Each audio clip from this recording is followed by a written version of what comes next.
What's a red flag when looking for a job? I had a team lead interview me for a contract once say bluntly, "You don't want to work here, it's horrible." He was right and still undersold the experience somehow. Places who always say they're hiring and always taking applications but you never actually see anyone new being trained or anything. It means people are quitting constantly and management isn't hiring new people. So they are critically understaffed on top of poorly managed. I turned down a second interview for a position in which the interviewer said something to the effect of, "If your boss emails you on a Friday night, you don't have to respond. But you know how that looks." Made it pretty clear that they expect work to be your first priority. Hiring lots of people on the same position, everyone who calls gets a job, often means the job is either bullshit or they're setting you all up to compete for the actual job. When they shit talk previous employees, they're going to do it to you. When they say you could be earning 6 figures in less than a year, always ask them why the person you are replacing left the job. The way they answer this could be a red flag. Making jokes about overtime and crunch time. Guaranteed it's going to be a nights and weekends are optional. But not actually optional. Place.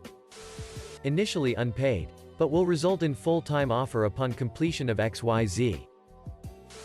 This was a red flag I had during an interview process once. I was doing a phone interview for an IT position and the person I was interviewing with basically changed the details of the job during the interview. Instead of the first shift hours the position promised, he immediately went into saying it would be 6+ months before the opportunity for first shift would even be a possibility. Also, he was big into asking how dedicated I was to jobs. The idea of weekend shifts, again, not in the original description, kept coming up and how everyone had to be a team player and help out on weekends when needed. The kicker was when he started talking about how many hours he worked. He was bragging that he was up at 6 a.m. every day working. Then he'd go into the office for the day, come home to see his family for dinner, and get right back to work until 10 to 11 p.m. every night. I had never been turned off from a job faster in my life. He asked me to think things over and he'd send me some paperwork via email. Needless to say, I called him the next morning and declined the job. It was the worst interview process I'd ever been in. Couple of things. Open interviews. Admittedly I've fallen for this a few times but I was young and stupid. It's clear they have a high turnover so they're trying to secure as many people as they can. Most of the time these open interview jobs don't have salaries. Just commission. Refusal or reluctancy to share details over the phone. This is what usually ends up in you turning up to an open interview. If they withhold information about the role, what you'll be doing etc., that's a huge red flag.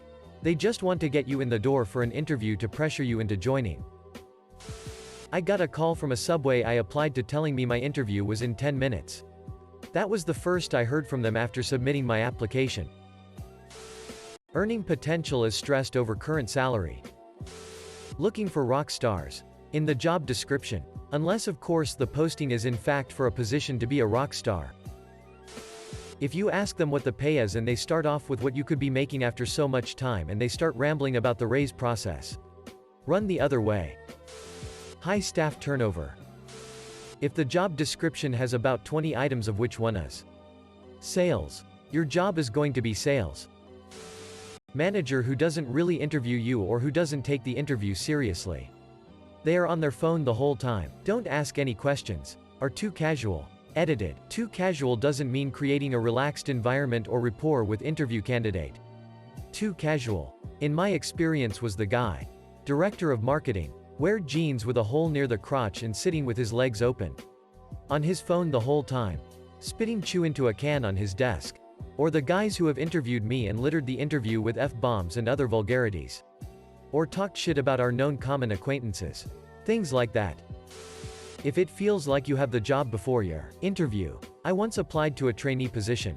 I got to the interview and it felt like I had already got the position and the meeting was just for details. It was weird. He looked at my docs more as a formality, but apart from the excessive praise. I was never actually asked anything. I was told I would do a week trial with only travel expenses paid. During that week there was no training or anything. I heard some not nice things. Also some illegal things. Whilst there. The boss was making plans to go out of the country for an extended period within 2 months, and I'd be taking over for him, as well as expected to bring in clients too. Also, I wasn't deemed to be working fast enough, and therefore they wanted to pay me less than $4 an hour. I didn't go back. An employer who treats you like they are doing you a favor. With good servant leadership, it should be the other way around. An unclear job description, or a job description that includes too many duties, not being offered the opportunity to see the working areas or talk to people who would be your peers, just generally trying to feel out whether or not they have things under control or not. I don't want to walk into a shit show.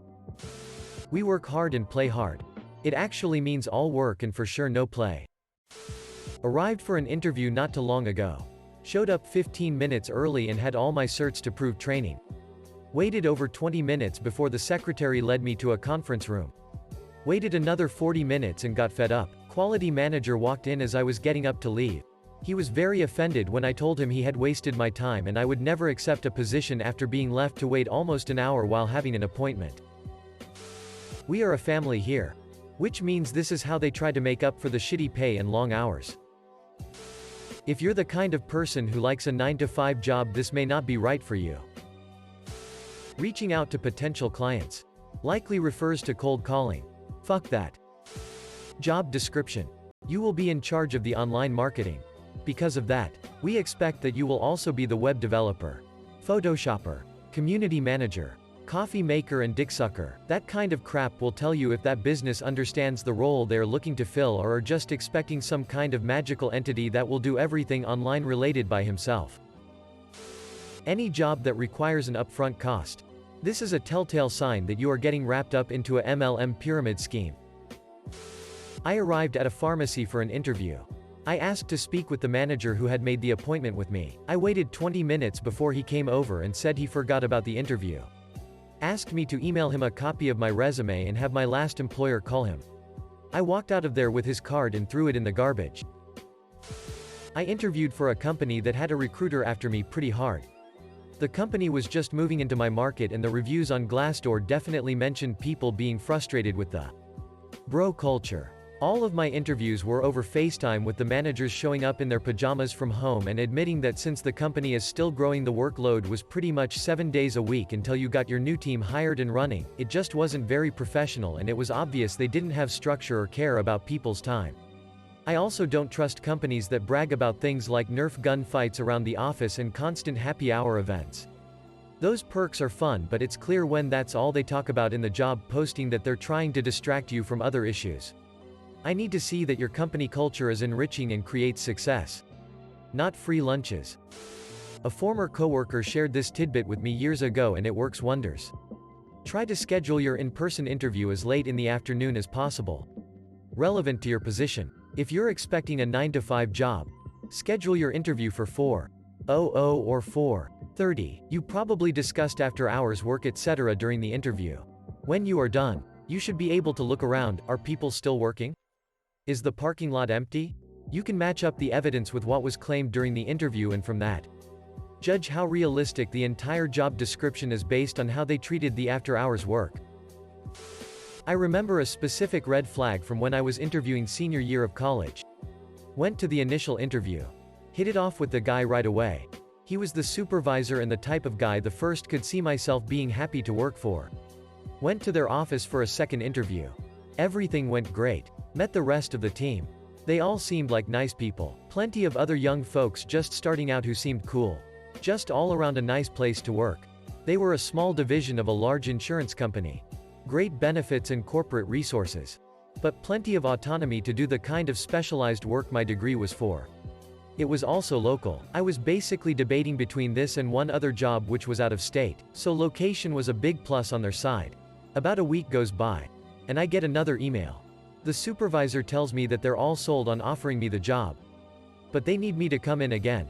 Apparently, that week they'd been bought out from their parent company by a consulting firm whose entire business was our specialty. This firm was fairly notorious in our industry. They had a reputation for snatching up half our graduating class every year, burning them out with unrealistic benchmarks and expectations, losing almost all of them to better jobs, and doing it all over again the next year. They were also expanding at an alarming rate and gobbling up a lot of smaller firms in the process, some of which had been around forever and had great reputations in the industry. Word was that they weren't run by people with any experience in our field. It was some Wall Street finance guys who ran it purely to increase profit and shareholder value, very little concern for quality of work or quality of life for their employees. I went in for this third interview. And it was a completely different vibe. There was a new guy from the firm making the acquisition who I did not vibe with at all. He really did not seem like the type of person I wanted to work for. They also suddenly wanted me to relocate. They did a weird dance of bragging that I could go anywhere because of their nationwide footprint. But also heavily implied that they were gonna make me go to Atlanta. It was weird. I didn't like any of what I was hearing. And I didn't really hide my skepticism during the interview. Slept on it for a few days, and made the call to take the other offer I had. That was a relocation too. But it was much closer than Atlanta. And the job itself was much more of a unique opportunity. Lower pay, but better benefits, security. I'm still at that job now. Almost 4 years later. Never heard a word from the other guys since that third interview. I think I really would have liked working for that original firm pre-acquisition. It's wild how quickly that dynamic completely shifted. I'm just glad it happened before I signed on to work there.